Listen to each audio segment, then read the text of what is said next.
Longhorn fans, Sooner Nation, welcome to episode 30 of the Bevo Podcast, the only podcast exclusively dedicated to covering the greatest rivalry in college football, the University of Texas and the University of Oklahoma. Kevin, we're recording this on a Thursday night.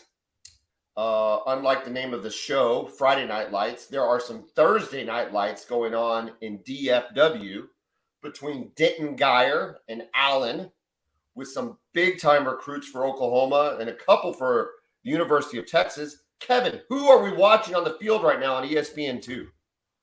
Well, first of all, OU fan will be looking at Jackson Arnold, quarterback, class of 23. He is rated as one of the top quarterbacks in the country. Maybe the best. Probably the best. Perhaps. Arguably. Listen, if people were being objective, and he wasn't the nephew of Peyton Manning and Eli Manning, he would be the number one recruit in the country right now. But that's how do you figure that? How do you figure that? Statistically, the stats, Kevin. Oh, it's just stats. Okay. Look at the stats. Look, he's 7-0. He's 7-0 in one of the hardest districts in Texas, in the best football in the country. I'm taking him over Arch Manning doing his JV stuff down in Louisiana or whatever he's doing down there. Anyway, go ahead. Who else are we watching? Fine. Settle this in the Cotton Bowl in a couple years, all right? Man, I'm looking forward to it. Let's get there now. Can we replay that game right now, please? Oh, you don't want that. I don't want it today. No, but next year. Next year. New year. Also, Peyton Bowen, 5-star safety, also for Geyer. Right now, he is committed to Notre Dame. But it looks like he is somebody who may be looking at flipping, still open in his recruitment. OU is really hard after him. Texas A&M is as well. Are y'all not in on Peyton Bowen? I haven't heard much. I haven't heard much of anything. Okay, so as an outside observer, how real a deal is this? Because all I've heard all fall, all summer, heck, back to the spring game, was Peyton Bowen going to switch. Peyton Bowen was going to switch. Peyton Bowen was going to switch. He hasn't switched yet. Why are we still holding on to this? As in, because I think you can do an outside looking in. Are we just thinking if Jackson Arnold has signed, then Peyton Bowen has to come? Or I think there's always a chance, right? I mean, think about it. It makes sense. OU would make sense for him, right? Being from DFW, you got a teammate that's going there, probably has a long-standing relationship with Venables, probably recruiting him at Clemson. Look, it makes sense, right? And then Notre Dame is struggling a little bit. I mean, I know OU is too, but you want to go all the way to South Bend, Indiana to struggle? You can struggle 3 hours away from your home. Is there any real concern? I mean, I guess there has to be real concern, right? That A&M is going to put together some NIL package. Is this kid that good that he's NIL worthy? Peyton Bowen is? Absolutely. Yeah, okay. He is. Does he got a girl? Away. Does he have a girlfriend? I don't know. We need to dig into this. We need to dig into the life of this kid. Here's the deal, and we've always talked about this. You are way more tuned into recruiting than I am. I am not. I tend to be the football fan that says, let him get on campus, and then I'll start rooting for him. But it's just the fact that Peyton Bowen's name has kept coming up and up and up that just has me going, why does a kid want to flip from Notre Dame? I understand all the connections, but I would have thought he would have decommitted by now. Normally, when you start seeing tea leaves, it's like a week later the kid decommits, but he hasn't decommitted yet. So no, hasn't decommitted. But here's the thing, though: if you keep hearing it, that must mean something good has happened. I haven't heard anything about him reaffirming his commitment to Notre Dame. He's probably just kind of letting it all see how it unfolds. Right? They're struggling a little bit. If you're right, he's a pretty cool customer. All right, who's on Allen's team? Who do we need? Who's people need to keep an eye out for? All right, they got a couple of really talented juniors. All right, their quarterback, kid named Michael Hawkins. He's talented. I know OU's recruiting him for the class of 2024. Haven't heard anything with Texas and him. Okay. At this point, and they've got a defensive end. His name is Zena Lumiozello. For the record, Kevin did have it correct when we were practicing it before the show started, but that's okay. Go ahead. Zulu. Yeah. Okay. His brother was a 4-star offensive lineman last year who signed with Texas. Has he seen the field at all? He has seen the field. I think he's played in like 2 or 3 games so far this season. Yeah. So they're really recruiting his brother too. He's a talented edge player. So they've also got a tight end. I can't think of the kid's name, but he's a in class of 25 kid who's really talented too. He'll have offers from all over the country. Dude, it's so fun Got some young talent. It's so fun when ESPN does these games and the talent that's on both sides of the field. You know what I mean? Yeah, I mean, this is pretty crazy. This is a high. Denton, Geyer, and Allen right now are. I mean, that's as high level of high school football as you can get in the country right now. So it's really fascinating to watch. Maybe even more controversial though than what's going on between Denton, Geyer, and Allen is what happened on Texas's sideline last weekend. Colton Vasek, the OU commit from Austin, Texas. His dad played at the University of Texas, was on the sideline fraternizing with one Arch Manning and other Texas commits. And it has got Oklahoma fan freaking out. Kevin, is there validity to Colton Vasek waffling in his commitment to Oklahoma, and he about to flip to the University of Texas? Well, you have to think that something is there, right? No, and I don't have. First of all, I don't have to think that. But go ahead. Well, maybe you should. All right, because Venables has said that if you take other visits, he really doesn't consider you a commit, right? Haven't we heard him say that before? Was this an official visit, or was he just on the field? It wasn't an official visit. He was just visiting. It was a visit, though, right? Okay, listen. If you visit other schools, are you really a commit? This is per Coach Brent Venables, not my rule. Hey, they're going to do what they're going to do. I think you have to have the rule. B, however, this is a unique circumstance. The kid is from Austin. His dad played at Texas. He's probably gone to every Texas football game since he was 2 years old. I can't imagine a scenario. We talked about this when he was there at the UT Alabama game. Yes. Now, being on the sideline, talking with recruits, I could see where we could make the jump to he's waffling. But at the same time, he's a kid that has access, and I just think he's going to take it. I don't think it means he's committed to Texas. I think it means he's a fan of football, and the more he can watch, the better. That's the way I see it, because if he was going to go to Texas, why is he committing to Oklahoma? It just doesn't make any sense. Yeah, well, perhaps he's having second thoughts. I mean, think about it. These are 17-year-old kids, 18-year-old kids, right?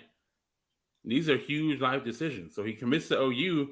He might have felt that way at the time. Maybe he's having second thoughts and thinking about staying closer to home. Again, you're talking about 17, 18-year-old kids here. If Colton Vasek flips, that's the biggest troll job on Oklahoma in the history of recruiting. Possibly. I'm going to just say I don't think he's trolling y'all. I don't think he is either, man. I really think he's a kid that is used to getting to go watch Texas games. Yeah. And he's just continuing to do that. Nothing in his normal pattern of behavior has changed, with the exception that was a recruiting visit, mind you, though. Like, that wasn't, for him to be on the field with the lanyard on, that's not a kid who just bought tickets or got tickets. That's a recruiting visit. But from what I understand, he did not have the same shirt on that the other recruits had. Is that correct? I can't not confirm that. I have no idea. Get figuring out what's happening on your sideline. Why do I have to know all this? I'm slacking. Well, there you go. So basically what we know is he's still recruited to OU, and he's still committed to OU. Hopefully, it's just a matter of time though before he comes to his senses and decides to stay home.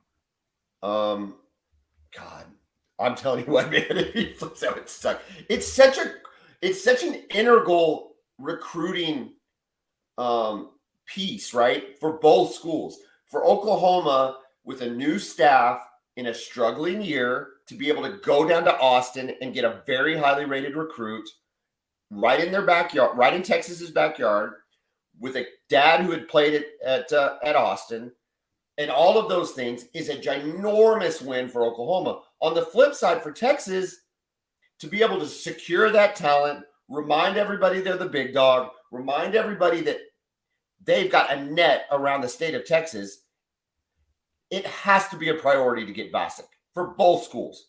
And it's just going to be fascinating to see what happens. Yeah, it will be. Speaking of fascinating, or should I say not so much, the slate of games for week 8 is not nearly as impressive as it has been the last couple weeks. Not at all. I mean, there are a couple good ones, but nothing like last week. Nothing like last week and even the week before. But starting with the big noon kickoff, 3-3 Iowa going up against Ohio State, undefeated. Ohio State is a 30-point favorite. This is the problem I have with the big noon game. Why are they giving a big noon game to a 30-point spread? It makes no sense to me. I agree, man. Iowa, I mean, God, they just can't score, right? Their defense has actually played well in almost every game, but it doesn't matter when you can't score. Their offense is just. I mean, Iowa and Iowa State it's hard to watch, man. Iowa and Iowa State are like indistinguishable from each other. You could just swap jerseys and they could go play, and you wouldn't be able to tell the difference. I'll take Iowa State's offense over Iowa's, though. Maybe you're right, but it's like you're going to feature this game. And you're expecting Ohio State to win by 30, and they probably will. Like, it just seems odd to me. One game that I don't know, I found interesting with Cincinnati coming to the Big 12 next year. They're going to be at SMU. Cincinnati's 5-1 still. They're actually, even though they're not undefeated. Yeah, even though they're not undefeated, they're continuing to play really good football. They're a 3-point favorite at SMU. So we'll keep an eye on that game. I think the only game they lost was at Arkansas, right? The week 1. Yeah. Yep. That's the only game they've lost. And that's a tough place to go play. SEC school, no shame in that. Smacked Texas last year. If it wasn't on the West Coast, this would probably be your big noon kickoff.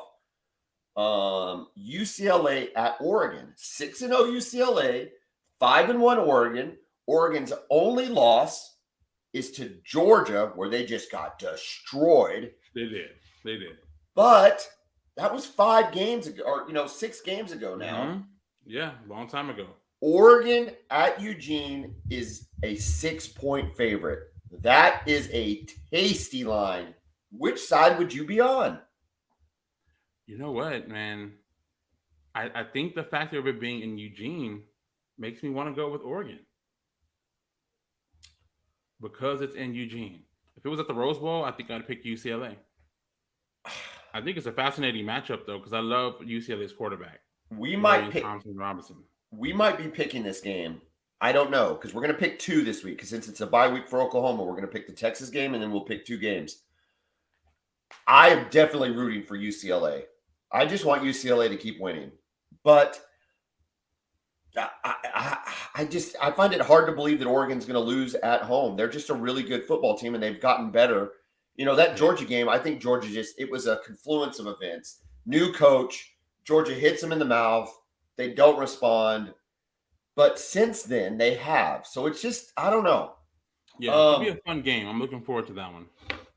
Here's another game that I find fascinating, and the line to me is very confusing. LSU has been a part of some very confusing lines this year. We've talked about LSU a number of times, not because they're super good, but because games that they're featured in have really weird lines. 7-0 Ole Miss at LSU, and LSU's 5-2. Their only 2 losses coming to Florida State and Tennessee, not bad losses.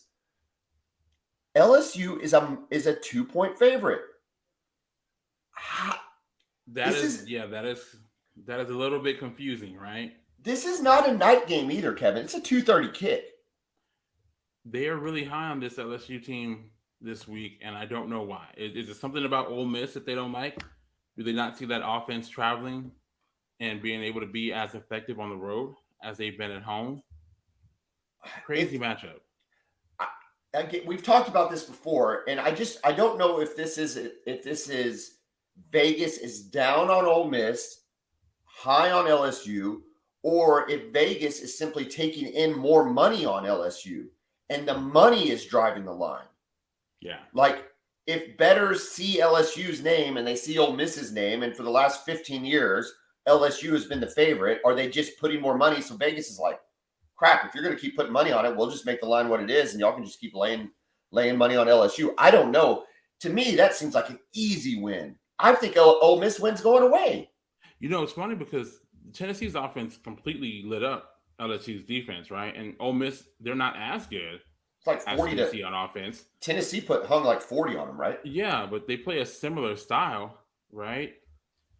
So yeah, Vegas must know something. I don't know exactly what that is, but yeah, 2.5 point favorites against an Ole Miss team that's 7-0 in the SEC.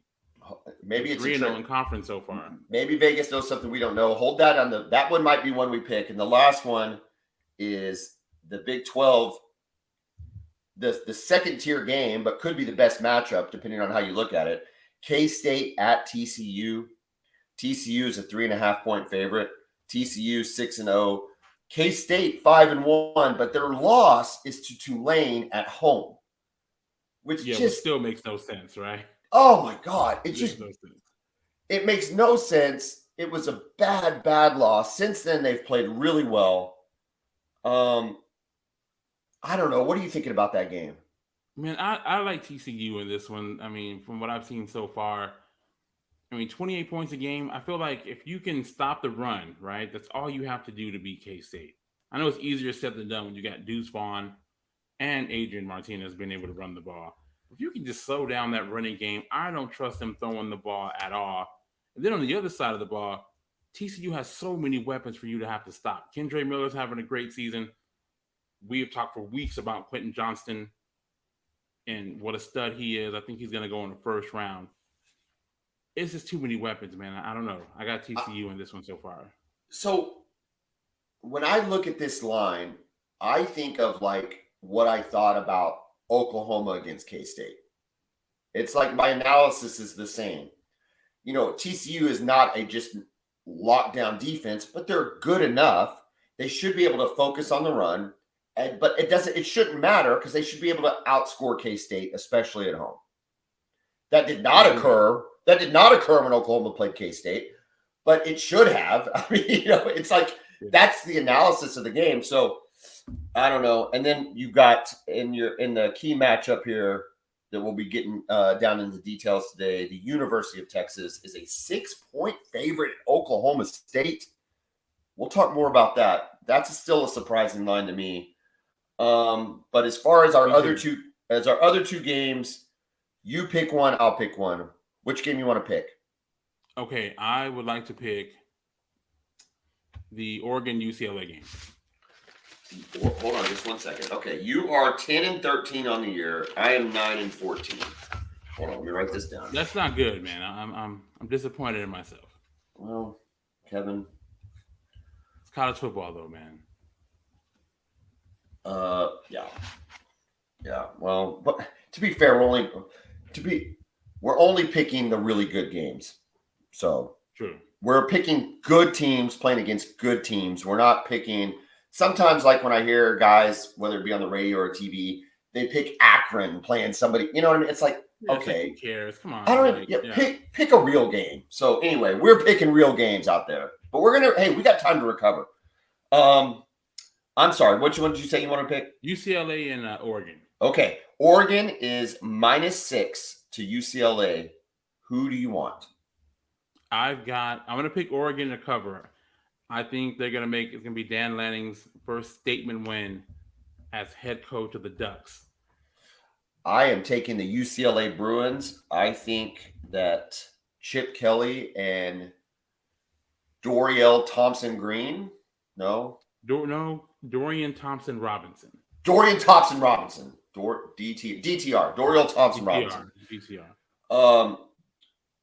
I think he's starting to figure it out. I mean, obviously at 6-0, he's figured something out. He's playing with some confidence. I'm going with UCLA Bruins.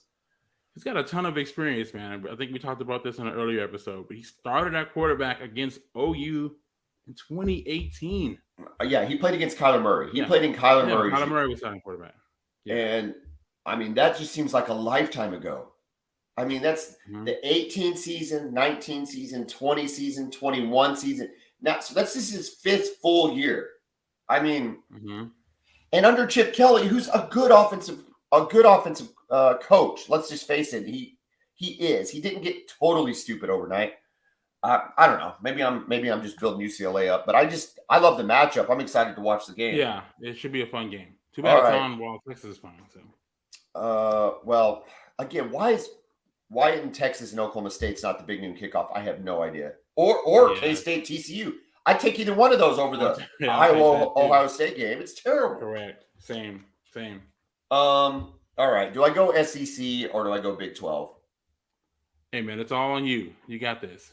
All right, dude. Let's go SEC because our other game was obviously a Big 12 game. So Ole Miss, LSU. LSU's getting 2 points. I just think it's a trap. I think that I don't want to make this harder than it is. I'm going with Ole Miss. Yeah, I'm also going with Ole Miss here. I think their offense is a little bit too explosive, and LSU's been a little bit erratic on offense. Their quarterback, the Jalen Daniels, transferred from that sounds like the quarterback that can't. That sounds like the Kansas. From Kansas, right? No, Kansas is Jalen Daniels, right? It is, but he might be Jalen Daniels too. To be fair, there's a lot of Jalens that are like. There are a lot of Jalens like that have growing up. Oh, I'm sorry. Okay, Jaden Daniels. Wow. Jaden. You can't be Jaden Daniels. You know what? I'm not from even Arizona State. You're not mad about it? No, I can't even pick Jaden, okay. Jalen. I mean, Caden. Yeah. It's like everybody's the same name right now. So Jaden Daniels, he's been really good for them so far. Have to run the ball a lot, I think, more than Brian Kelly would like, but that's just kind of how it's been going so far. So he's having a good season, but again, I think that Ole Miss offense is going to be too much for the Tigers. So listen to this scenario and tell me if this is possible. Okay. I guess I need to look at Ole Miss's schedule real quick. It's real fast. Who do they play? Yeah, they don't play Georgia or Tennessee. Right? They should have to. Yeah, no. They should have to play Alabama though. Well, okay. So is there a scenario where Alabama beats Ole Miss? Okay. Mm-hmm. So Alabama has 1 loss, and Ole Miss has 1 loss. Alabama gets into the SEC championship game because they'll hold the tiebreaker. Okay. Correct. Then in the SEC East, Georgia beats Tennessee. Okay. Georgia holds the tiebreaker. So they get in the championship game. But that leaves 2 SEC teams with 1 loss. Yes. So you could, going into the SEC championship game, you could have 4 SEC teams with 1 loss. So therefore, coming out of that, you're going to have 1 champion who's guaranteed to get into the playoff. Are the other 2 not like literally knocking on the door to get in the playoff? Oh, I think they will be. They have to be. Yeah. Stay tuned. The question you've got to ask yourself, I think Georgia is that good. Okay? So do I. I think Georgia is defending national champion, and so far they have just blown the doors off of people. And maybe they do it to Tennessee too. I guess if Georgia beats Tennessee, oh well, no. Think about this. I'm sorry. Georgia beats Tennessee. They're undefeated, but then they lose to Bama. Then you have 4 teams that are all 1 loss. That's the scenario. Yeah. I kind of think Georgia might just keep on winning though. But either way, in that scenario, I think Georgia. But are the other teams that good, or is the SEC down? No, I think those teams are that good. I mean, I think Georgia is the best team in the country, top to bottom, right? You think Ole Miss, Alabama, and Tennessee are all top 5 teams, top 7 teams? Maybe not Ole Miss. I still don't know about Ole Miss. Will we know more after this LSU game? I think so. Okay. I think so. I think it's their toughest opponent so far. But everybody has to play each other still, right? Ole Miss still has to play LSU. They play at Texas A&M, and A&M's not any good, but it's still a hard place to go play, right? Then they play Alabama. So we'll know. Everything will play out. I hope they beat Alabama. I don't even want Alabama in the SEC championship game. I'm just sick. I got Alabama fatigue. I'm just sick of it. I get it, man. I see them back. I think they have an easier route to the playoff than Tennessee does, who they just lost to. I agreed. No, a strong Right. agreement. I do, but I'm so sick of Alabama that I'm just looking for every opportunity for them to lose. I don't even know who they play. They might be off this week. Um, Kevin, before we dive into the Oklahoma State Texas game, let's thank our sponsors, Brown O'Haver. Brown O'Haver are public insurance adjusters. They work for the insured, not the insurance company. So if you've had a loss to your home or your business, fire, wind, theft, vandalism, you need to call Brown O'Haver, 405-735-5510. They adjust claims for you, not the insurance company. Statistics have shown over the last 15 years that Brown O'Haver gets their clients 30 to 40% more than they'd get on their own. And the time frame is dramatically reduced from what the insurance company would do. So if you've had a loss, call Brown O'Haver, 405-735-5510. Regardless of where you're listening, it's not just an Oklahoma-based company. We are licensed in over half of the states. And if we aren't licensed in your state, we know somebody that can help, or we might be able to get licensed there. So give Brown O'Haver a call, 405-735-5510. Kevin, Oklahoma State and the University of Texas in Stillwater. Go. Man, I'm excited about this one, right? Oklahoma State is so interesting over the last 12 years, right? I mean, I think Texas was 22-2 against Oklahoma State going into the 2010 season. And now we're 4-8 over the last 12 years against them. So Mike Gundy has really had the Longhorns number. So it would be nice if we can start reversing that trend and get things back to where they used to be when it comes to facing Gundy and the Oklahoma State Cowboys. What are you what's the latest on the Spencer Sanders saga? Is he playing or is he not playing? Man, look, Gundy's not saying, which I'm not mad at him for, right? It was the same thing with Sark with is Ewers back or who's playing quarterback today. He's not saying. So is he going to play? I have no idea. It's very interesting, though. We talked about this. The line opened at what, 2? Yeah. 1.5 or something like that. And then now it's 6.5 in favor of Texas. So something's going on, right? So either he's out or he's going to be a little bit limited. But as a Texas fan, I'm still preparing for Spencer Sanders to be out there and to be at his absolute best. The problem is, even if Spencer Sanders plays, Oklahoma State is not a great running team. And Texas, no, they're not as great as they are usually. They usually love that running game. Yeah, but they haven't been this year. They're struggling to just barely get over 4 yards of carry. And Texas, y'all's defense is stout against the run. I think the only team that really kind of ran on you was Alabama, but they didn't run over you. They had one big run. But other than that, y'all have really 87-yard run. Nothing else really since then. It's going to throw the stats off in that game, but for the rest of the season, you've really managed to keep the run game in check. Can this, even if Spencer Sanders plays, can the secondary hold up to Oklahoma State's passing attack? Because it sounds like that's what's going to beat you if something beats you. Yeah, I mean, in their loss against Texas Tech, they really struggled in covering the middle of the field in the passing game, the kind of short to intermediate routes. And Iowa State exposed that a lot too in that game. I think Texas was fortunate to come out with the win because, and I know they had some guys out, but still, I mean, they were able to pick them apart in their little zone coverages that they like to play. They're able to find some areas. And it also goes back to the lack of a pure pass rush for Texas. They've been great against the run, but they have not been able to get consistent pressure on the quarterback.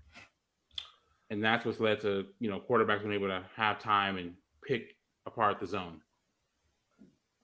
I mean, with Texas's deficiencies against Texas Tech, you go into Oklahoma State. They used to have a very similar attack. I don't know how similar it is now, but regardless of the attack, and despite an underwhelming run game, they are the fourth highest scoring team in the FBS. So yeah, I mean, and that's Gundy, Texas, man. I think he finds a way. He always finds a way to be explosive, even if they can't run the ball, even without a real downfield attack, right? Like he's had quarterbacks that are better at throwing the deep ball. Cornelius was pretty good at it, and Mason Rudolph was really good at it. bombs away when they had him. Sanders is not as good, but they still find a way to put up a ton of points every week. Does Texas win this game by shutting down Oklahoma State's offense, or do they win this game by outscoring Oklahoma State? I think you have to outscore them. I think they'll still find a way to make some plays. So I think with Texas, you have to be prepared. My biggest question is how they're going to be able to run the ball. Texas. Oklahoma State, they have a good defensive line, right? And these guys are experienced. Ford has been there forever. Colin Oliver is a dynamic pass rusher. I think you remember the Bedlam game. I think he had 3 sacks against y'all last year as a true freshman. Yeah, they're good. Right? This kid is really talented. And they've got guys that are experienced. Guys are like 24 years old, grown men.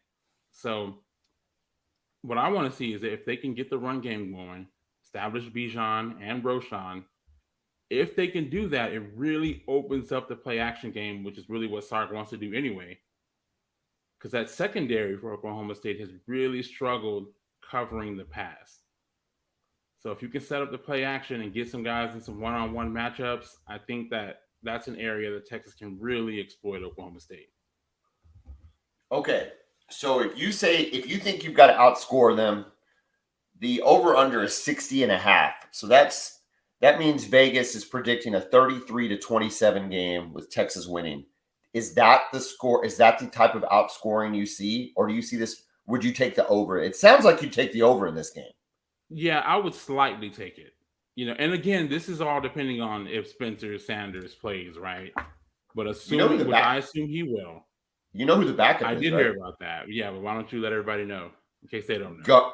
Gunnar Gundy is your backup, and I do not want to be around Oklahoma State fan if they beat y'all with Gunnar Gundy at quarterback. Oh, can you imagine that? Oh my God, they're miserable. Yeah. Oklahoma State fan is the most miserable fan base of all time, and you add Gundy's son beating Texas, and I don't even want to know. Field. They're probably, you know what? He's probably getting 3-loss Texas. Will be a 3-loss Texas team. He's probably getting carried off the field. It's probably like the scene from Rudy. He's probably going to be pumping the ball up in the air and kind of going crazy. I don't even want to think about it. But at the same time, I think it'd be fascinating if he plays. I just can't imagine. I can't imagine them having a lot of success if it's not with Spencer Sanders, though. Sanders, he looked rough against TCU, but I still contend he did everything he needed to do to win that game. Yeah, exactly. And the thing about Spencer Sanders right over the years is you never knew who he was going to throw the ball to, right? He'd have those 2 interceptions almost every game, especially in their big games. He's really minimized that this year. He had 1 interception in the game against TCU, but it didn't cost him at all. So if he's been protecting the ball, my hope is that Texas, if he plays, can force him into a couple of turnovers. It's a 2:30 kick, right? 2:30. Dude, the weather could be in y'all's favor. It's going to be hot again. I heard it's going to be windy though. I heard potentially 30-mile-an-hour winds. Oh God, I hope not. I got interesting. I got soccer games all day Saturday. I hope it's not that windy. I heard Friday for sure is windy, but here's what's messed up. There's so many things messed up about Oklahoma State. Another thing that's messed up about Oklahoma State is their field doesn't run north to south. Did you know this? Yeah, it's one of the only, I think there's only 3 schools like that. Yes, their field runs east to west. So when the wind blows, it basically screws you up on both sides of the ball in both sides of the field. Yeah, and that can make special teams an issue. And Texas' special teams this year have just been iffy. They're breaking in a new kicker and a new punter. The new kicker was great at first, but he's missed a couple of kicks over the last couple games. And the punter started off great, and then his average has plummeted over the last few games too. So, that could be a factor if these winds are actually 30 miles an hour like they're predicting. If the wind's really blowing that hard, it makes me consider taking the under in that situation. Yeah. You know what I mean? I just really hope, man. Yeah. This may be end up one of those games where Texas really has to ride Bijan and Roschon Johnson. Really the rest of the season is going to be like that with this kind of gauntlet that Texas has right now. So I expect 20 to 25 carries for him on Saturday. I'm just seeing 20-mile-an-hour winds. That's fine. That's fine. Oklahoma and Texas are used to it. People from Oklahoma and Texas are used to that. That's no big deal. All right. Comes to where the rubber meets the road, Kevin. Texas -6 at OSU. Who are you taking? I am taking Texas to win and to cover. I think they cover it late, but I think they win and cover. Golly, dude. Very tough game, though. A tough game. I don't love the line here. I really wish. I will admit that. I don't love the line at all. I wish really it was where it started. So go ahead. I really wish we knew if Spencer Sanders was playing. Because if Sanders is playing, I'm taking Oklahoma State. Like, I really am. I think are you taking him to cover or to win outright? I would take him to win out. I would take him to cover. Let's just say to cover. Okay. Because Spencer Sanders is an experienced quarterback, experienced coach at home. Sark, not typically good on the road. He doesn't have the stats to show he's a great road coach. It is a freshman quarterback in what is effectively his first true road game. Absolutely, it is. And so with those factors, this is like, to have to pick the Oklahoma State-Texas game is like, I don't even know how to explain it. It's like, do you want to eat meatloaf or do you want to eat potato salad? Both are disgusting. They're just gross. I hate potato salad. I hate meatloaf. And you know what's funny is everybody always goes, well, you've never had my meatloaf. You know what? I don't need to taste your meatloaf to know what meatloaf tastes like. It's disgusting. Same thing with potato salad. Yeah. Well, if you had ketchup-based potatoes, I don't care what kind of potato salad it is. Potatoes are not supposed to be in a salad. Anyway, I digress. Oklahoma State to cover. To cover. Yeah, it's like Oklahoma State to cover. Okay, who's winning the game? Texas. Okay. It's Texas like when I remember OU used to play A&M. I'm like, I don't know what to think. Just go and beat the hell out of each other for 4 quarters. Well, that's the thing. You wish they could both lose. It's like yeah. I wish you could both lose. I just think I'm hedging my bet here, right? I've got OSU to cover, hoping Spencer Sanders plays. I'm picking Texas to win, thinking he doesn't play. It's just a weird. I definitely would not bet this game. Would you bet this game if you had to? No. No, I don't think so. Yeah. I think this. Yeah, you said it best. This line sucks. It's a crappy line, and I don't know. But anyway, that's where we're at. Oklahoma, Kevin, is on a bye week, and I got to tell you, it feels fantastic. It is relaxing. I don't have the typical stress I do this time of the week. And you're starting to kind of look forward to the end of the season. You're starting to map out games, and we've got to figure out how we finish, how Oklahoma finishes. Will, this is going to sound cliche, define the season, but it really will. It's going to define the season. It's going to define, it's going to define Venables going forward. It's going to lead, every win we have is going to cement that top 5 recruiting class. Every loss we have is going to bring up, is Colton Vasek going to Texas? You know what I mean? Every single time it happens. Yeah, it creates doubt for everybody. The players on the team now, incoming recruits, the fans. Trust me, 5-7 last year, 6-game losing streak. I know exactly what you're talking about. And so what's fascinating, though, about OU's, well, let's call it the second half, is when we first picked this way back in August, this back half looked significantly harder than the front half of the season. Like, when I was picking games and saying, are we going to win? Or are we going to lose? Man, it was like win, win, win, win, win, win, win, win, win. We get to Iowa State, and it's like, I don't know. It's at Iowa State. Dude, Iowa State sucks. Like, y'all should have beat Iowa State by more. I believe you should have beat them more. Agree. I think you played down. You played down to Iowa State. They cannot score. They shouldn't have been able to score against y'all. I think Oklahoma beats them. If their offense looks like they do against Kansas, they beat them. Baylor, same situation, and that's at home. Baylor, this is a down year for Baylor. West Virginia, they're not any good. At this point in the season, they've given up. Oklahoma State, a lot's going to depend on what happens in this game against Texas for Oklahoma State, whether they're, anything can happen. That's Bedlam. Oklahoma State's probably the better team. But again, it's in Norman. And if they've got a couple losses, maybe 3 by then, who the heck knows? And then at Texas Tech, hell, I don't know. Texas Tech's a weird team.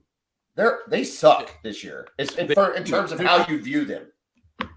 But here's the thing about them. I don't think they're a good team, but man, they battle. I'm telling you, they compete against everybody. Dude, listen, that's exactly what I'm saying. Give up. That's exactly what I'm talking about. They shouldn't be very good. They're not very good, and yet every game they play is a ball game. They get wins. They have a chance to win. It's really fascinating. So I listen. That game is 5 games down the road. I'm just saying the slate of games for Oklahoma to finish the year does not look as what's the right word? Daunting. It doesn't look as daunting as it did in August. And which is a weird thing to say for a 4-3 team. If anything, it should be like, well, now that we're 4-3, these should look even harder because clearly we're not as good as we thought we were going to be. I get that. But when you look at the schedule, you're like, well, Baylor's not the Baylor we thought they were going to be. Iowa State's not Iowa State over the last 3 or 4 or 5 years. And then Oklahoma State, depending on what happens in Texas, could be out of this Big 12 race by the time we play them. Really, I don't know. My biggest question for OU is, what's that defense going to look like? Can they show improvement over the last few games of the season? Right? Because we know what we get from the offense. At its best, you get what you got last week against Kansas, right? Big plays in the running game and in the passing game, right? I'm gonna talk about the defense in there's a couple different perspectives to think about. Number one, we got to get Billy Bowman back. He is an anchor to that team. He gets Woody Washington back in his natural position. Although I think Woody Washington played corner against Kansas. It doesn't. My point being is we've got to get Billy Bowman back. And I think you settle down a little bit. That's one. Number two, I think we looked better against Kansas than the score indicates. But all that to be said, they've got work to do. They gave up too many big passes in the passing game. They couldn't get off the field on 3rd down in the first quarter, which made the game stay close. We could have been up 28-0, and then really it wouldn't have been a ball game at all. But we kept them in. You can't, as unimpressed as I am by these back 5 games, if any of these teams are there at the end, they can win the game. They can just as easily win the game as Oklahoma can. So, I don't know. You just want to get some wins, man. And I'm telling you, you don't want to go 5-7 and go this whole offseason questioning if you made the right hire or not. Listen, we have to be bowl eligible. I think we get there with Iowa State and West Virginia. And then if we can squeeze one out against Baylor and then Oklahoma State or Tech, somehow backdoor into a pretty good bowl and at least be able to walk tall and have it be an after Christmas bowl. That's the way I always look at it. There's the before Christmas bowls and the after Christmas bowls. Get an after Christmas bowl, and I don't know. I think there can be real optimism, especially if those wins coalesce in holding together the recruiting class. If the recruiting class holds and we get some wins, I think it's going to be rosy around Norman. If the inverse of either of those are true, it will be a very, very long offseason. So, Kevin, I'm going to give you the last line since you've got the big game this week. Anything else you want to talk about with the Texas-Oklahoma State matchup? Well, it's just a great opportunity, right, for Texas. Over the last few years, it's been rare for them to be playing in games that matter late in the season. Normally at least by next week in the season, right? Week 8, usually it's like, let's just see what bowl game we end up in. Last year, let's just see if we end up in a bowl game, which we didn't. So there's just a lot of great matchups in the Big 12 left. I thought when they made the schedule, they did a really good job of putting a lot of the big games late. Yeah. A lot of the big games are still yet to come. So it'll be intriguing. Texas has a great opportunity, especially with OU being down this year. So we'll see what they're made of, right? We'll see if is this a new Texas or is it same old Texas? Because same old Texas loses on Saturday. They go out and they lose to Oklahoma State. The season falls apart. They have nothing else really to play for. And they end up losing a couple more games. They end up going 7-5. It's New Texas, and they handle business. They win in Stillwater.